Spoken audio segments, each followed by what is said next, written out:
Bonjour Isabelle. Bonjour Sébastien. Bonjour chers amis téléspectateurs. Bonjour à tous. Bienvenue dans la 3e émission de Rencontre avec notre inconscient. Isabelle, tu n'as pas été très présente dans la 2e émission, mais tu l'as vue. Effectivement. Donc j'aimerais que tu nous dises ce que tu en as pensé et surtout comment tu as trouvé les personnes que tu as suivies. D'accord. Dans un premier temps, je les remercie tous et toutes d'avoir pris le temps de pouvoir parler un petit peu de ce qu'ils avaient ressenti.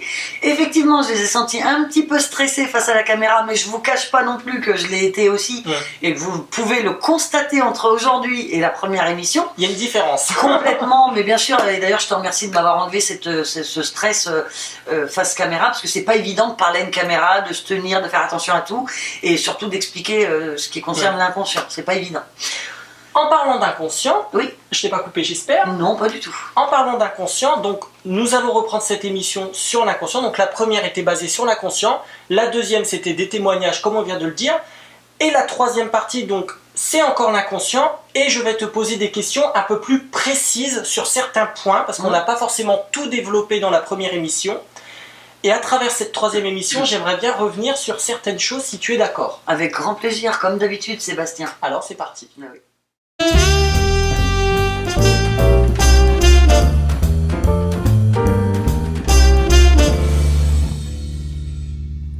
Ma chère Isabelle, j'ai entendu dire dans les témoignages que c'était pas facile de s'en sortir.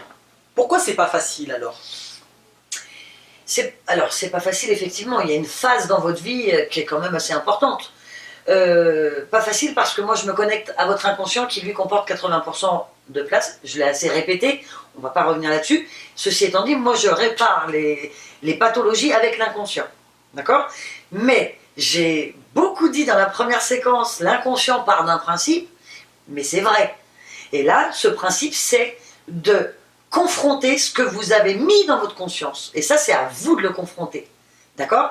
Donc, vos habitudes, évidemment. Isabelle, j'ai tout le temps peur de sortir dehors. Et bien là, il va falloir que tu te confrontes. Donc, l'inconscient va comptabiliser une fois, il va vous mettre en test une fois, il va vous provoquer un rendez-vous, vous allez devoir sortir. Si vous relevez le test haut la main en disant « Ok, je prends sur moi, j'y vais », test réussi, vous avez reconnecté. Il se dit, puisque c'est une habitude, on va le remettre en test, il va vous reprogrammer un rendez-vous. Si vous relevez le 2e test, vous n'êtes plus timide, après pour aller à vos rendez-vous, en tout cas pour aller dehors. Quel comportement doit-on avoir avec notre inconscient ? Alors c'est une question très mignonne ça, le comportement. Alors aujourd'hui je vous dirais, videz votre conscience, écoutez-le, c'est techniquement pas possible parce que vous avez mis dans votre conscience des habitudes, des façons de penser, on vous a éduqué pour s'adapter à la société, on vous a stéréotypé même. Tu dois aller à l'école, tu dois apprendre, tu dois avoir un métier, tu dois ramener de l'argent, tu dois avoir une femme, te marier, faire des enfants, et eux, etc. C'est ça qu'on nous impose aujourd'hui. Alors que ton inconscient, il va dire « Hey, prends ton temps, découvre-toi, regarde ce qui te passionne, va vers ta passion, quoi que ça t'en coûte. » Combien ont le courage aujourd'hui de tout lâcher pour faire ce qu'ils aiment. Ben oui, aujourd'hui, oh là là, je suis passionnée par ça, mais si je lâche mon travail, ah non, je peux pas rester sans... Et du coup, la société nous tient, enfin vous tient, parce que moi, elle ne me tient pas, mais vous tient, parce que si vous n'allez pas au travail, vous n'avez pas de salaire. Par conséquent, votre passion, vous la mettez de côté, mais l'inconscient, il n'est pas content. Tu comprends ? Donc il va se dire, non. On est tous munis d'une faculté. Alors, c'est pas une faculté d'entendre son inconscient. Il y a des gens qui vont me dire, oh là là, non, c'est pas une faculté, c'est normal. C'est pour ça que je dis à tout le monde, ce n'est pas un don. J'ai développé cette faculté-là. Alors, je vous l'ai expliqué parce qu'un tout petit peu, une petite partie de moi, je vis très bien, mais moi, j'ai pas eu de repère dans la vie quand j'étais petite. Du coup, le seul repère que j'avais, c'était cette petite voix. C'est pour ça que je crois en elle et que partout où elle m'a emmenée, effectivement, elle m'a protégée de tout ça. Après, ça a été dur, parce que face à la société, face aux gens qui ont été stéréotypés, amuse-toi à aller leur expliquer qu'il y a un inconscient qui existe, que tu vis avec lui, tu passes pour une folle. Mais si tout le monde pensait comme moi, ben, le monde irait beaucoup mieux. Oui. Tu comprends, Sébastien ? Si on fait quelque chose qui va à l'encontre de notre inconscient, que se passe-t-il ? Ah là là, alors là, vraiment, ce serait... Enfin, après, chaque personne y croit pas, mais c'est la pire des décisions, d'aller à son encontre, d'accord ? On va prendre le vol ou le mensonge, par exemple, les deux. Si tu voles quelqu'un, ton inconscient, lui, quoi que tu fasses, quoi que tu penses, il entend tout, il voit tout. Donc il va comptabiliser le fait que tu aies volé, que ça c'est pas logique. D'accord? Eh ben tu vas te faire voler quelque chose 2 fois plus, qui coûte 2 fois plus cher, ou 2 fois plus gros, mais ça va être, voilà, ça va être dramatique. Isabelle, tu travailles en 2 séances. La première, c'est ravider ta conscience. Après cette séance, quel est le changement? Alors le changement il est radical. 1, on est très fatigué, alors ça c'est catégorique à 99,999%. 2, un apaisement total, on se sent vide. Normal, j'ai vidé. Et le plus drôle, le plus impressionnant, c'est avec votre entourage. Vous avez des copains, des amis, des connaissances, des collègues, etc. Et bien vous allez les voir différemment. Parce qu'il faut savoir aussi, c'est qu'il y a des gens qui se nourrissent de votre mal-être. D'accord? Quand tu vas pas bien, ton inconscient dit à l'autre, puisqu'on est tous connectés, même si vous ne percutez pas votre inconscient, il reste connecté aux autres et il dit des choses sur vous. C'est d'ailleurs comme ça que vous avez le ressenti sur les gens. Il va vous dire, cette personne-là ne va pas bien, mais ils ne sauront pas interpréter eux, puisqu'ils ne savent pas qu'ils ont un inconscient. D'accord? Et quand ta conscience elle est vide, ça veut dire que tu vas bien. Ton inconscient ne va pas se gêner à dire à l'autre inconscient, il va bien, il va bien. Mais la personne qui se nourrissait de ton mal-être, Sébastien, elle va dire, elle m'apporte plus que j'avais. Du coup, c'est automatique. En tout cas, minimum une personne de ton entourage. Après, ça peut être plusieurs, mais minimum, il y en a au moins une très proche de toi qui va s'éloigner tout doucement sans que tu fasses le moindre geste. Pourquoi? C'est techniquement une personne faible qui se nourrissait du mal-être ou le tien, du mal-être des autres, et il n'y trouvera aucun intérêt. Donc, il va s'éloigner de plus en plus. Et la dernière chose, c'est quand même la plus importante. Moi, je dis souvent, je vide la conscience, stop. J'ouvre les yeux des gens. Avant, vous marchiez comme ça. Ah, bah, je savais pas. Oh là là, je suis surprise, le coup de crasse qu'il m'a fait. Oh, ceci, oh, cela. Alors que là, tu as les yeux ouverts. Dès le début, tu verras que cette personne-là va venir devant toi. Mais tu sauras pourquoi. C'est quand même pas rien comme avantage. Non? Ça évite de donner ta confiance, de donner ton amour, parce que ça peut être en amour, en amitié, ça évite de perdre de l'énergie pour rien. Exactement, c'est ça. Et du temps. Et c'est ça. Et après, qu'est-ce que tu fais? Si tu rassembles tout ça, perte d'énergie, le temps, etc., on est dans le regret. Il n'y a pas pire aujourd'hui que de vivre avec le regret de ne pas avoir dit, le regret de ne pas avoir fait. Faut jamais vivre avec le regret. Faites. Si vous sentez que vous devez le faire, faites-le. Ou dites-le. D'où vient le manque de confiance en soi? Ah, alors c'est la maladie mondiale après le sommeil, j'ai envie de dire, après la fatigue, pardon. C'est mondialement connu. Le manque de confiance en soi. Alors, c'est plein d'émotions négatives. La peur, la colère, le stress, comme j'expliquais. Tout ça, ça fait une salade composée, on va dire ça comme ça.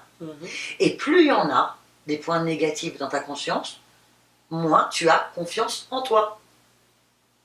Mais à quoi servent-elles ces émotions? Ces émotions, elles servent à te prévenir. D'accord? Mais, comme tu as déjà beaucoup d'émotions dans ta conscience, bah, l'émotion que tu dois ressentir, elle est enfouie derrière toute celle. Par exemple, tu as un rendez-vous, ton émotion te dit d'être bien sur toi, d'être bien pour aller à ce rendez-vous-là. Mais comme tu as stocké la peur, le manque de confiance en toi, la colère, etc., ça va se mélanger et tu vas être dans l'anxiété pour aller à ce rendez-vous-là. Donc c'est pour ça que c'est très important que ta conscience reste vide pour interpréter tes émotions lancées par ton inconscient. Isabelle, quels sont les signes qui te préviennent que tu arrives en dépression? Alors, les signes qui te préviennent, déjà, c'est une overdose. On dit j'en ai marre de tout. Déjà, c'est que t'en as marre de tout, c'est pas bon. D'accord? Ton inconscient va se dire, oh là là, je vais lui envoyer la fatigue. La fatigue, quand je vous disais le sommeil, c'est super important. Effectivement, le sommeil, je termine juste cette petite séquence, j'avais pas terminé la première. Le sommeil, en fait, pour être clair, il compresse tous vos souvenirs négatifs de votre naissance. Vous avez été battu, etc., les familles avec des problématiques, etc. Il va compresser ces dossiers-là, il va compresser vos émotions négatives, d'accord? Et il va enlever toute la fatigue qui traîne dans votre conscience. C'est pour ça que vous vous sentez un petit peu mieux après avoir dormi. D'accord. Isabelle, tu nous parles des signes de l'inconscient à travers le destin. Mais quels sont-ils ces signes? Alors je suis très contente que tu me reposes la question, Sébastien, parce que 2 fois dans la première séance, j'ai dit il y a 3 façons de l'entendre. Eh bien j'en ai dit que 2. Si vous écoutez bien la vidéo, j'en ai dit que 2. La première, celle où j'entends depuis l'âge de 10 ans, etc. Je l'entends parfaitement bien. La deuxième, si vous n'entendez pas, il va passer par votre ressenti, négatif ou positif. Tu peux très bien être bien dans le ressenti. Et la troisième, par le biais du destin. Il est parfaitement conscient. L'inconscient que vous ne l'entendez pas. Mais lui, son seul objectif aujourd'hui, c'est que vous l'entendiez. Parce que si vous l'entendez, vous avez beaucoup moins d'ennuis, beaucoup moins... Dans votre tête, ça va super bien. D'accord? Donc il se dit, bon, il m'a pas entendu, il m'entend pas.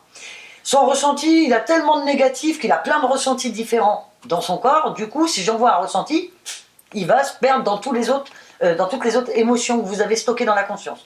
Donc il se dit, ok, je vais passer par le destin. Alors le destin, c'est phénoménal. Tout ce qui vous arrive, Sébastien, dans la journée, il n'y a pas de hasard. Vous avez des choses, des informations à attraper. Alors là, je veux des exemples, Isabelle. Ben, je vais te donner un exemple. Je regarde BFM TV, j'ai le prénom, alors c'est un sportif de haut niveau. On parle de lui, le prénom, mon inconscient me dit Isabelle, parce que moi aussi il passe par le biais du destin. Pendant que je te parle, mon inconscient ne peut pas me parler. Techniquement, tu ne peux pas écouter et parler en même temps. Si quelqu'un y arrive aujourd'hui, qu'il se présente devant moi et je lui fais un mea culpa. Pour l'instant, c'est pas reconnu en tout cas ça, d'accord? Donc mon inconscient, pendant que je te parle, je ne peux pas entendre ce qu'il me dit. Sauf c'est quand je vous dis ne quitte pas. Ne quitte pas, c'est quand je suis en analyse et là c'est très important pour la personne qui est devant moi. Là on parle de moi et de mon inconscient. De mon inconscient et de moi. Tu vois, il vient de me dire à l'envers, par exemple. Eh ben, j'ai dit, mais cette personne-là, c'est marrant, ça fait au moins 8 mois que j'ai pas de nouvelles. Le lendemain, j'avais un coup de téléphone de cette personne-là. Il va se servir de ton destin. Donc c'était le prénom que tu avais entendu sur BFM, donc du sportif. C'était le prénom de ton ami qui t'a appelé le lendemain. Exactement. Ou tu peux retrouver quelqu'un. Alors, je voulais faire une petite aparté justement sur le biais du destin. J'adore. C'est que toutes les personnes que je connais, tous les humains, tu remarqueras Sébastien, est-ce que tu as des relations amicales qui sont revenues dans ta vie? Oui, ça m'est arrivé, oui. Eh ben, tu t'es jamais posé la question pourquoi? Je l'ai connue étant jeune, je l'ai pas vue pendant 19 ans, 20 ans, 15 ans, et là elle revient. Pour t'apporter une information. Exactement. Ou une histoire qui n'est pas réglée. Ou c'était peut-être une personne, la femme de ta vie, ou c'était peut-être quelqu'un qui t'a fait quelque chose, où tu avais des choses à lui dire, mais en tout cas, c'est une histoire qui n'est pas réglée. Donc à toi d'aller chercher, parce que l'inconscient, encore une fois, si tu ne donnes pas à l'inconscient, il ne te donnera pas. Moi, pourquoi les enfants disent toujours « Maman, pourquoi ça? Maman, pourquoi il dit ça? Maman, pourquoi ça brûle? Maman, pourquoi ?» C'est marrant que les enfants, c'est un instinct. Hein. On n'a jamais éduqué un enfant en lui disant « Allez, amuse-toi à dire pourquoi. » C'est instinctif chez les enfants, t'as vu? Pourquoi c'est instinctif? Je te pose la question. Parce que c'est l'habitude que vous devez avoir avec votre inconscient. Par exemple, si vous lui dites dis donc, pourquoi j'ai croisé cette personne-là alors que ça fait 5 ans que je ne l'ai pas vue? Eh bien, faites attention au destin, parce qu'il sait que tu ne l'as pas entendu. Le ressenti, en espérant que j'ai vidé, il y a de grandes chances que tu puisses avoir une demi-information avec le ressenti. Quand bien même tu n'as pas eu de ces deux-là, ton destin va donner le prénom, par exemple, de cette personne-là, à la télé, la radio. Tu peux même entendre 2-3 personnes discuter, tu passes devant, tu entends « Ah, tu te souviens, Nicole ?» Mais Nicole, c'est la personne qui est revenue dans ma vie. Donc il faut que tu écoutes ce qu'ils disent. Après, si c'est un point positif, c'est que cette personne-là est revenue en positif. Si c'est un point négatif, c'est que cette personne-là est revenue avec une intention négative. Méfiance. Donc là, c'est à vous de gérer. D'accord. Dans la première émission, tu nous as dit que tu n'étais pas trop pour l'hypnose. Pourquoi? Alors pourquoi je suis pas trop pour l'hypnose? Parce que à titre personnel, je suis allée faire des courses, hein, et je reste un mentaliste avant tout, c'est ma passion. Et puis je discute avec une maman qui était avec sa fille qui a à peu près une 20aine d'années, d'accord? Et on se met à discuter de mental, etc. Et cette jeune fille avait effectivement fait appel à un hypnotiseur. Sur le coup, elle était très contente. Et elle m'explique que oui, j'ai arrêté de fumer grâce à ça, etc. Je lui dis, mais alors c'est marrant parce que moi, votre inconscient me sort le stress, le manque. Elle me dit, mais oui, maintenant que vous me dites ça, effectivement, Je me rends compte que je prends plus de cigarettes, mais mon corps réclame lui. Alors il a apaisé son esprit, c'est bien, d'accord, mais il n'apaise pas le corps. Donc le corps va lui dire je suis en manque, ma nicotine de tous les jours elle est où? Du coup, qu'est-ce qui se passe? Par instinct de survie, l'inconscient envoie le stress, la colère, l'anxiété, etc. Pour moi, c'est pas guéri. Or, pour la règle de l'inconscient, tu as pris une cigarette tout seul. Personne ne te l'a mis dans la bouche, cette cigarette-là. Pour l'inconscient, c'est là où c'est plus dur. Puisque l'inconscient te confronte à tes propres pathologies et il va te dire, Sébastien, tu l'as mis dans ta main la cigarette, c'est à toi de l'enlever. Lui va t'enlever tout ce qui est pathologie derrière. L'anxiété, tout ça, l'inconscient, à partir du moment où tu dis je vais arrêter de fumer, ou tu rentres dans le processus de l'arrêt, ton inconscient t'aide. Ça veut dire qu'il t'enlève toutes les pathologies, toutes les émotions négatives derrière. C'est pas rien. Non. Alors, effectivement, ça va être dur de prendre la décision d'arrêter, mais la répercussion, tu l'as pas.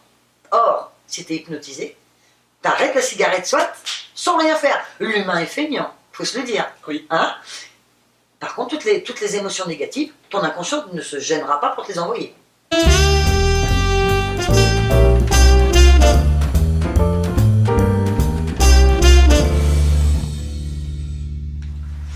Isabelle, pourquoi ce n'est pas bon de prendre des médicaments? Parce que dans un état dépressif, Sébastien, c'est un mélange d'émotions négatives. Tu vas pas bien, tu penses à tout ce qui est pas bien, etc. Donc, on va vous prescrire un traitement qui endort ces émotions-là, d'accord? Donc, du coup, tu auras un sentiment, c'est ce que j'expliquais un petit peu, tu as un sentiment d'aller un peu mieux. De soulagement? Ben oui.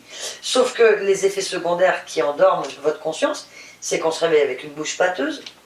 Le lendemain, on est un peu dans le gaz, on est au ralenti, on parle comme ça. Et en fait, l'inconscient va attendre que le médicament ne fasse plus effet. Sauf si tu en reprends un, et on en reprend un, et on en reprend un. Dans ce cas-là, tu es tout le temps stone, faut dire la vérité. Mais au moment où l'inconscient va comptabiliser le fait que le médicament n'agit plus, il te redonne toutes tes émotions et il est parti. Parce que l'inconscient n'est pas content. Encore, l'humain est feignant. L'humain ne va pas bien, l'humain va voir le médecin. Donc, le médecin, il n'a pas, c'est ce que je disais dans la première séance, Sébastien, le médecin n'a pas les compétences pour vider une conscience. Donc, du coup, il va donner. Exactement.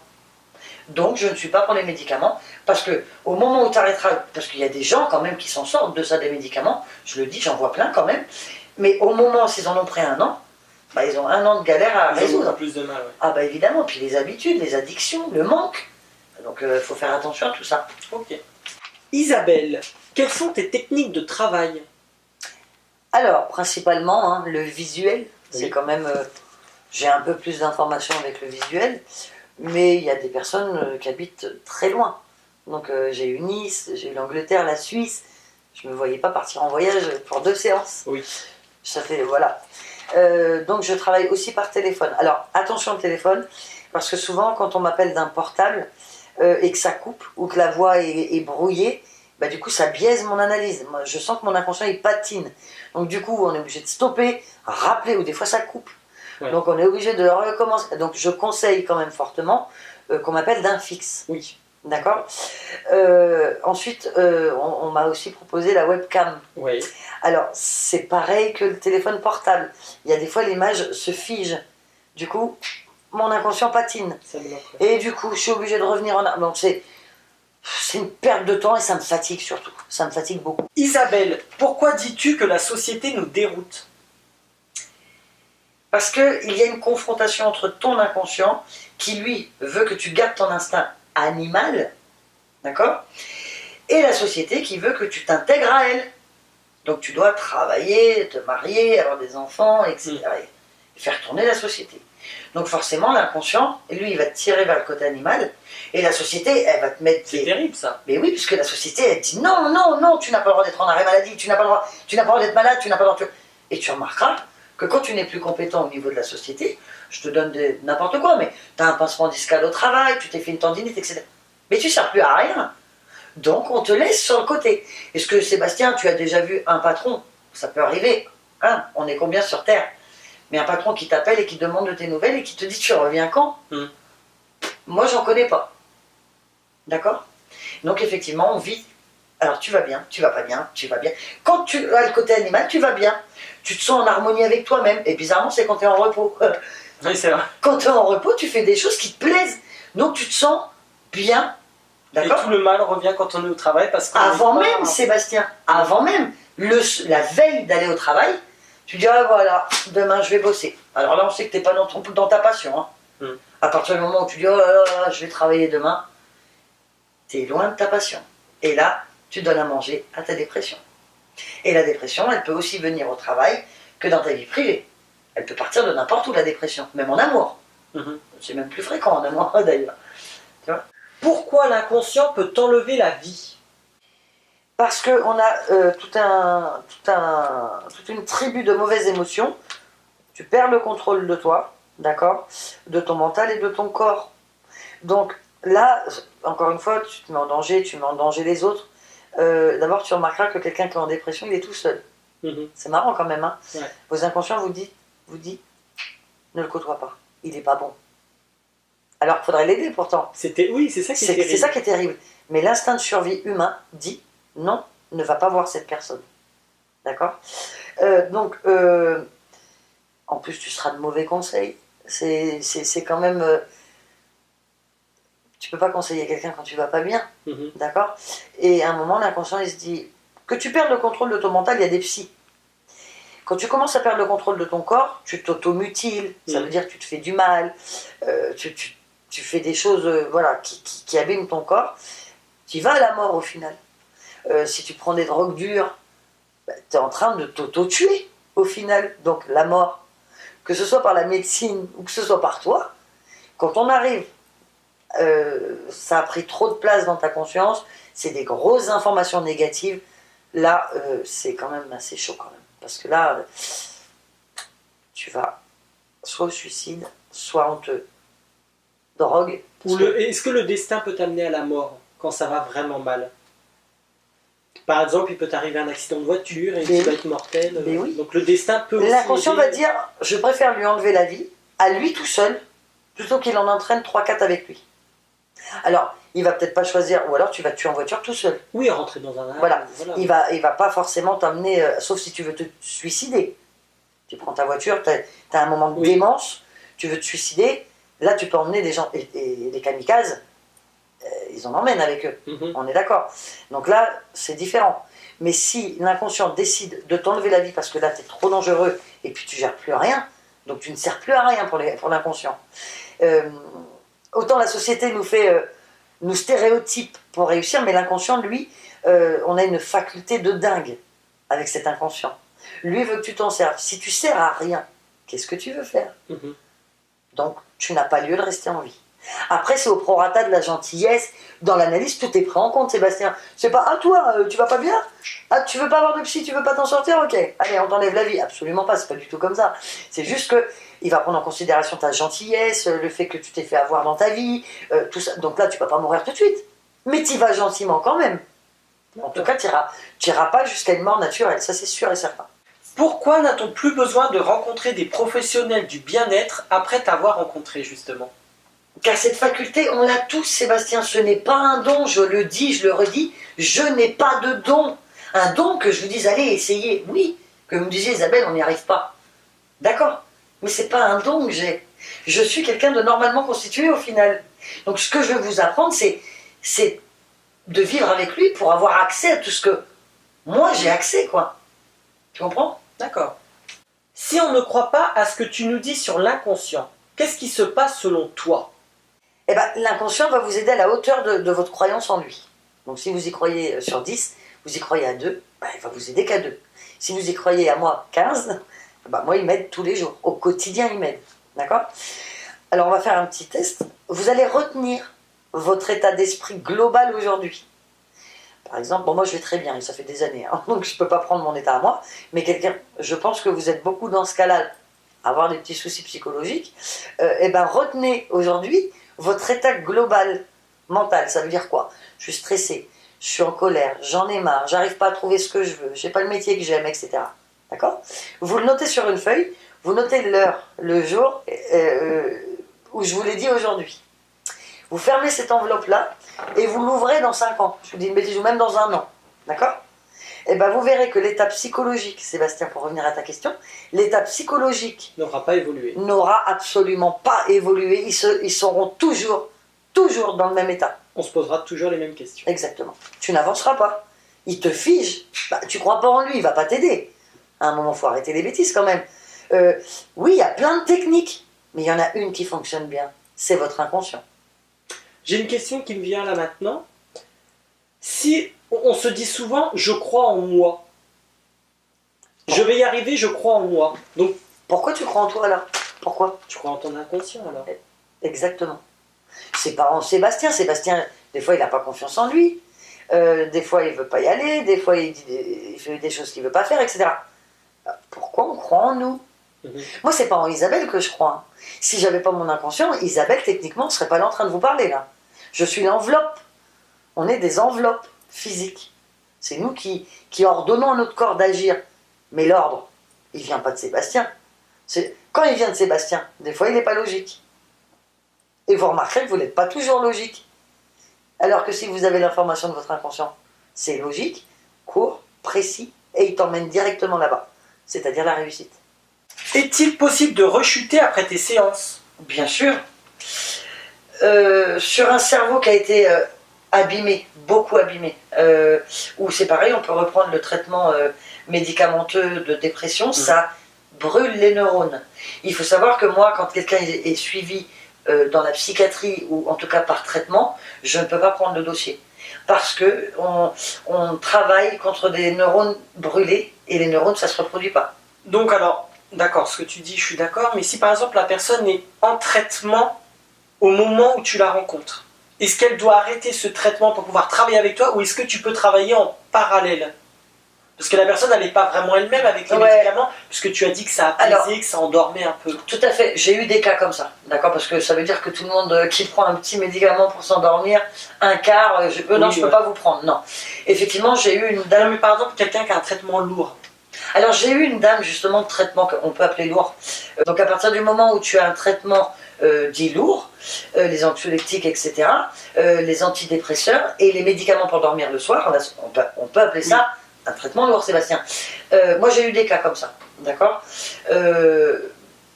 L'envie de s'en sortir est beaucoup plus forte que ce traitement-là. D'accord. Cette personne-là, la dernière en date, parce qu'il n'y a pas eu qu'elle, mais la dernière que j'ai en date, là, que j'ai eu, on lui propose, je ne peux pas travailler avec toi, d'accord? Qu'est-ce qu'on fait? Soit, alors deux choses l'une, on va commencer par rétablir le sommeil, c'est le plus important, le sommeil. Oui. Là, en prenant un médicament pour dormir, tu imposes à ton corps de dormir. Mais à quel moment tu lui imposes? Tu n'as pas le droit de lui imposer à ton corps. Le corps humain, tu as envie de dormir, il faut dormir. Après, oui, on a une vie, etc. D'accord. Mais donc on a réduit. On a commencé par le plus gros, c'est les médicaments pour dormir. Donc nous, on l'a fait à la fin. On a commencé par arrêter tout ce qui était antidépresseur le matin, etc. On a commencé à enlever le matin, ensuite on a enlevé le midi, et elle a arrêté toute seule le soir. Et c'est quelqu'un aujourd'hui qui ne prend plus rien du tout. Mais il y a quand même des causes à effet de prendre ce traitement-là, parce qu'aujourd'hui, elle va bien, elle va pas bien, elle va bien, elle va pas bien. Sa conscience, qu'elle a brûlé dans sa conscience, je ne peux pas le vider. D'accord. C'est brûlé. D'accord? Donc, j'ai donné un maximum de positif. On a très bien travaillé toutes les deux. Elle le dit elle-même, je reviens de loin. Mais on sent qu'elle a encore des petits moments de faiblesse. D'accord. Voilà. Peut-on contrôler les inconscients des autres? Alors, je ne sais pas si tu te souviens, dans la première séquence, Sébastien, on en avait vaguement parlé. On ne peut pas, déjà de base, moi-même, je ne peux pas contrôler l'inconscient. Je vais vous raconter une anecdote qui m'est arrivée hier. J'ai testé ça, à croire qu'il savait déjà qu'on allait en parler, puisqu'il m'a fait tester ça hier, Sébastien. Pour preuve, je l'ai noté sur Facebook avant même qu'on fasse l'émission. Donc ça prouve bien que mes dires sont réels. Bon. Une dame m'appelle, d'accord, suite à mon passage à la radio. Une dame m'appelle. Là, j'ai son analyse, et là, j'entends mon inconscient. Moi, je parle avec elle, et mon inconscient me dit non, non, non. Isabelle, tu ne la prends pas. Et moi, j'ai le côté un peu cœur d'artichaut. Je dis la pauvre, mais oui, la conscience. Moi, je suis quelqu'un de gentil, donc je dis, même si elle a des gros traitements lourds, je me suis dit, je vais l'aider quand même. contre la vie de mon inconscient, quand même, il faut le savoir. Donc, il y a bien un dysfonctionnement entre lui et moi, là, je ne suis pas d'accord. Et lui me dit non, et moi, je prends quand même le rendez-vous pour l'aider. D'accord? Je raccroche avec cette dame, rendez-vous pris. Je raccroche avec cette dame, et là, mon inconscient pas très content quand même. Il me dit, Isabelle, tu ne peux rien pour cette dame, elle a eu un traitement trop lourd, il y a beaucoup trop de neurones, là, ça relève de la psychiatrie. Elle est déjà suivie en psychiatrie. C'est pas mon travail, ça. Que les choses soient bien entendues. Je lui dis, ben oui, mais je fais comment? Tu me vois la rappeler en disant, écoutez, mon inconscient, il a dit que c'était pas possible, je vous souhaite une bonne soirée, madame. J'ai dit, non, je peux pas la rappeler, c'est mort.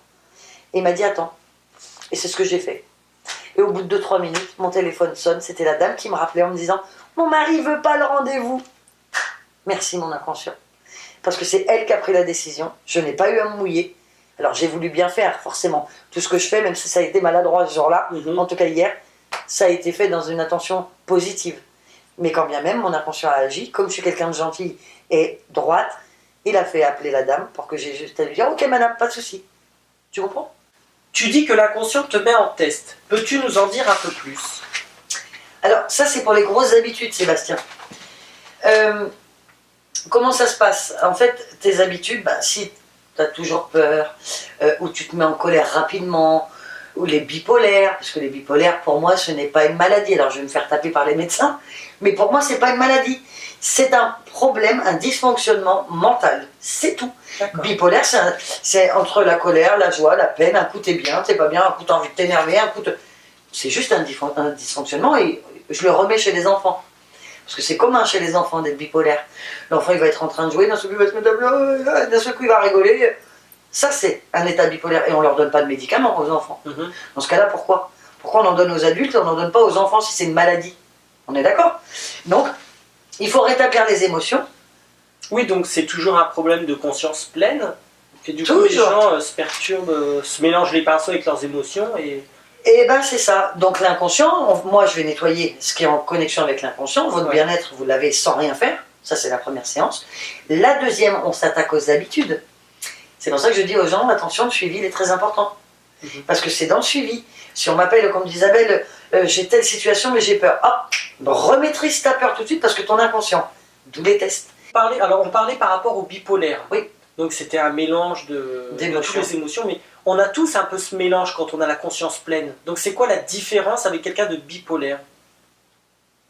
C'est plus accentué ou il y a quand même quelque chose en plus? Alors, oui, pourquoi toi t'es pas détecté? Enfin, toi tu vas bien, pourquoi tu serais pas détecté bipolaire et quelqu'un qui va voir un médecin sera détecté bipolaire? Les bipolaires, attention, la différence entre quelqu'un, pour moi c'est un mélange d'émotions. Bipolaire, c'est un mélange d'émotions négatives plus en masse. C'est d'ailleurs pour ça que c'est considéré comme une semi-maladie mentale. Eux, ils vont être tout contents d'un seul coup, et ils vont s'énerver. On n'est pas comme ça, nous. On n'est pas comme ça quand même, il faut le dire à un moment. Ouais. Donc, oui, là, on a besoin des médecins parce que c'est des gens qui peuvent tout casser chez eux.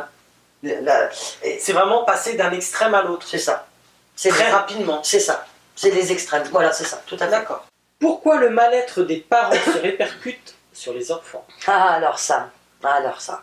La première condamnation que j'ai envie de faire, c'est qu'on éduque. Je l'ai fait aussi, parce que moi je me suis cherchée pendant des années.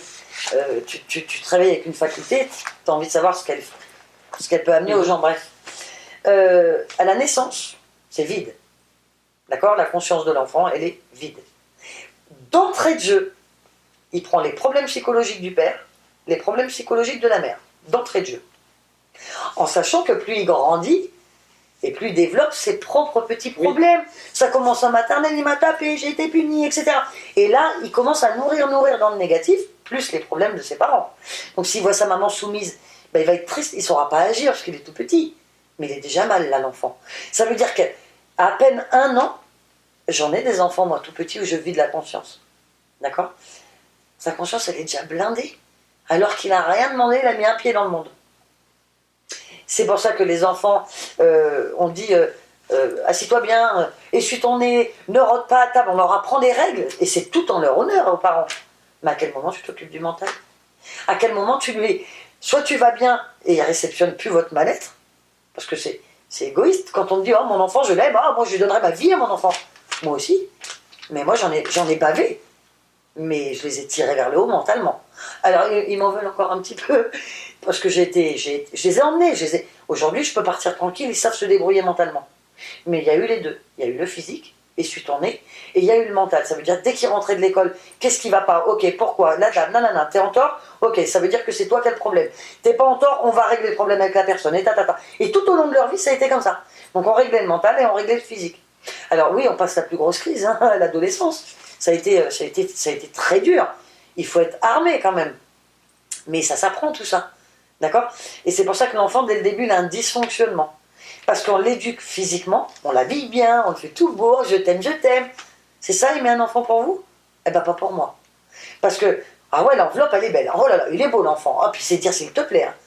Mais le soir, quand il se couche et qu'il pleure, le soir, quand il fait des cauchemars, le soir, quand il parle pas aux gens, quand il travaille pas à l'école, quand il parle pas à la maîtresse, quand il a pas de copains, là, on est dans le mental. Et là, c'est dramatique de laisser son enfant comme ça. Pour moi, encore une fois, c'est pour moi. Quand on dit faire quelque chose inconsciemment, qu'est-ce que cela veut dire pour toi? Eh ben, ça veut juste dire que ton inconscient ne te demande pas ton avis à ce moment-là. Ça t'est jamais arrivé de dire à quelqu'un quelque chose et... Oh, tu vois, je me suis pas vue lui dire. C'est pas toi qui as parlé. Ou faire un geste. Alors moi, j'ai l'image d'une maman. Je crois que ça me restera jamais marqué. Alors, je sais plus dans quel pays, mais c'est pas en France. Où la maman voit son enfant sous la roue d'un camion. Là, c'est son inconscient qui a pris le relais. Parce que la maman, 20%, elle ne pouvait pas. Elle est arrivée en courant. Elle a soulevé la roue du camion, du poids lourd. Pas une petite camionnette. Elle a soulevé la roue du poids lourd. Elle a sauvé son fils parce qu'ils ont retiré son enfant. C'est pas elle qui a fait ça. C'est son inconscient. Des fois, tu fais des choses inconsciemment. Tu te dis, oh, c'est marrant. Je lui ai dit ça ou j'ai fait ça, mais... j'ai pas contrôlé, mais c'est juste un instinct où il y a des moments où ton inconscient ne te demandera pas ton avis. Instinct de survie, quoi. C'est ça. C'est pas forcément dans des cas de survie, oui. Mais c'est quand même, là on ne te demande pas ton avis parce que ce que tu vas faire, tu vas droit dans le mur. Donc là c'est lui qui prend le contrôle tout de suite, parce que si tu ne le laisses pas, tu vas droit dans le mur. Mes chers amis téléspectateurs, ma chère Isabelle, c'est ainsi que se termine la 3e émission de Rencontre avec notre inconscient. Ouais. Alors justement Sébastien, on devait faire 3 épisodes.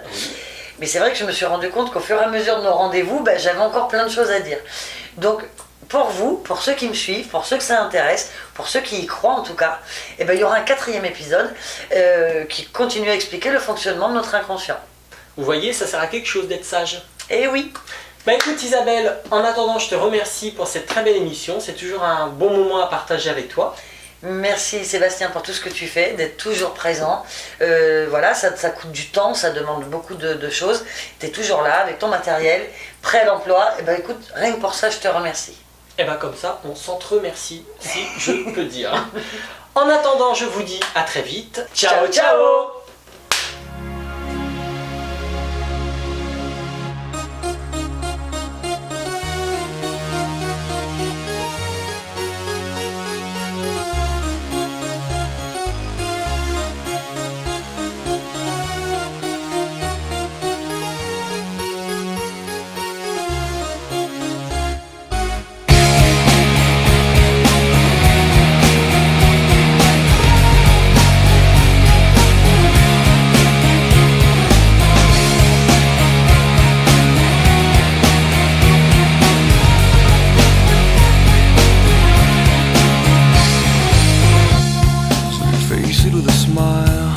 There is no need to cry for trifles more than this.